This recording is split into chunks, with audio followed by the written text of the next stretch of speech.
Hello students, today we are going to continue the first lesson of geography, that is the earth and the solar system. Fine, this is the second part of the same lesson. In previous video we have already studied about the sun and the stars and we started the universe. In that we have studied about nebula and stars. Fine, in the same sequence now we are going to study constellations, galaxy, planets and the sun. Fine. So, let's start the first topic for today, that is constellation. Now, what do you understand by constellations? There are some stars in the sky which are situated, or they are in the sky in such a manner that they have their similar positions and their similar movements, and that similar position and movement look like a pattern from the earth. Fine. So, when we see them, they have some sort of shapes over there. Now, over here you could see one diagram. Fine. This is the example of one constellation. That means there are few stars in the sky which make such sort of shape in the sky. Why? Because these stars are situated in similar positions and they make such patterns, and that's why these constellations are given different names.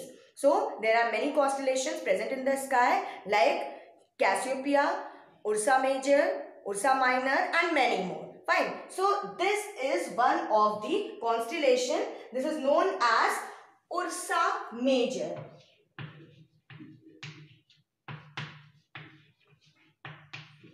Fine. This is known as Ursa Major constellation, and in Hindi we call it as Saptarishi. Now this name Saptarishi has been given to this constellation from the times back, from the times of Veds and Upanishads.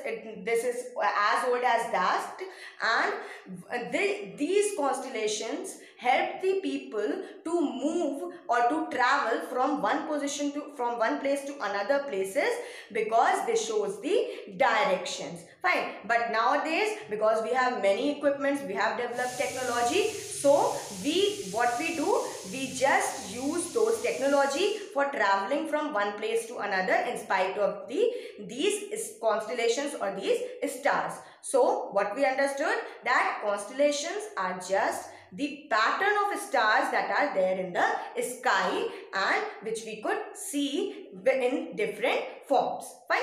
Now the next topic is galaxy. Now the constellations, the sun, the stars, everything which is there is forming a galaxy. If you see in the sky at night, what you see at times, that there in one part of the sky there are many stars. Fine. And in some part there are few stars. Fine. So that many stars which you could see from the earth in the sky, that part of stars is forming a galaxy. That means those constellations or those stars which are together in one particular part is forming a single galaxy, and that is why there are many galaxies in the universe. Fine. So all these galaxies are what? The combination of constellations, sun and the stars. Fine. And this is also known as Milky Way. Fine. Now we move on to the next topic, which is planets. Now, in the previous video, I have already shown you the diagram of solar system in which you saw many planets. Fine. So, in the universe, there are so many planets. And what are these planets? These are celestial bodies which is solid in shape, and they move around some stars in the particular orbit. Fine. In the particular orbit. Now, what does this orbit means? Orbits are the pathways. Orbits are the pathways. In the previous class, I have shown you the shapes of the planets in this form, right? and these were the pathway. In these paths only these planets move, and these are not in round shape but they are in elliptical form. That means ये पूरा circle नहीं होता है, लेकिन कुछ गोलाकार या कुछ ओवल शेप्स में ये एलिप्टिकल फॉर्म में ये पाथवे होती है जिसपे कि सारे प्लैनेट्स मूव करते हैं. Fine. And they are fixed. It doesn't happen that one planet will move today in this pathway and the other day it will move on to the other pathway.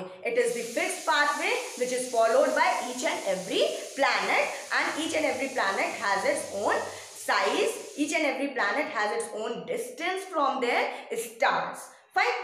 So this was all about the planets. Now about each and every planet you will study afterwards in the same lesson. Just now you are just going to know this much for the planets. Now the next topic for today is the sun.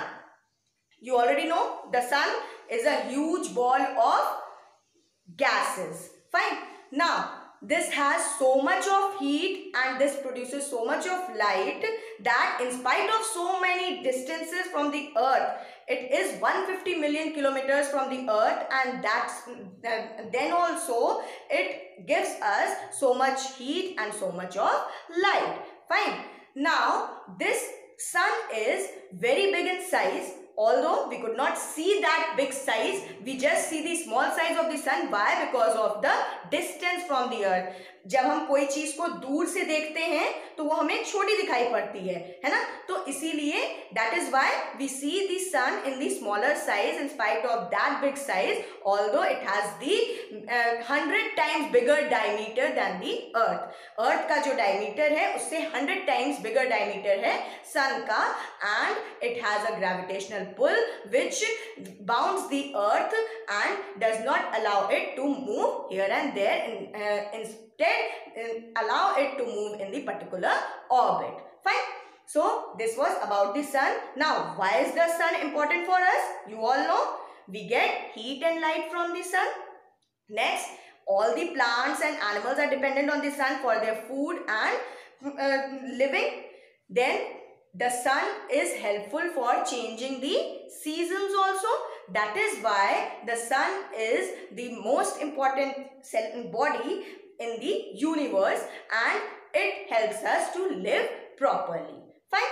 So this was all for this video. In the next class we will move forward with the solar system and we will study that. Till then, revise this part of the lesson and come prepared for the next class. Thank you.